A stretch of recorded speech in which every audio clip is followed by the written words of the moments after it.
मुंबईच्या अनेक भागामध्ये वादळी वाऱ्यासह मुसळधार पाऊस झालेला आहे। यामुळे मुंबईमध्ये पावसाचा रेड अलर्ट जारी करण्यात आला असून समुद्राला भरती असल्यानं खबरदारीच्या उपाययोजना म्हणून पोलीस तैनात करण्यात आले।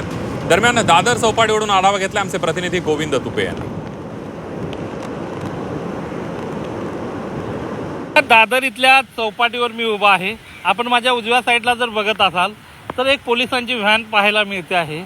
मुंबईतल्या सर्व चौपाट्यावर अशा पद्धतीचा पोलीस बंदोबस्त पाहायला मिळतो आहे। मुंबईकर असतील किंवा पर्यटक असतील यांना चौपाटीवर येण्यापासून रोखलं जात आहे आणि चौपाटीवरचा संपूर्ण परिसर जो आहे तो निर्मनुष्य करण्यात आल्याचं पाहायला मिळतं आहे। या सगळ्या खबरदारीच्या उपाययोजना म्हणून मुंबई पोलिसांनी चौपाटीवर येणाऱ्या लोकांना या ठिकाणी येण्यास बंदी घातल्याचं पाहायला मिळतंय। याचं दुसरं सगळ्यात महत्त्वाचं कारण म्हणजे आज मुंबईत एकतर रेड अलर्ट देण्यात आलेला आहे। हवामान खात्याने या ठिकाणी भरतीच्या वेळेला साधारणतः 13 ते 14 फूट उंचीच्या लाटा उसळतील असा या ठिकाणी अंदाज वर्तवलेला आहे। आपण बघतो आहोत मोठ्या प्रमाणात समुद्र जो आहे तो खवळल्याचं पाहायला मिळतंय। मोठ्या प्रमाणात लाटा ज्या आहेत त्या उसळताना पाहायला मिळतात।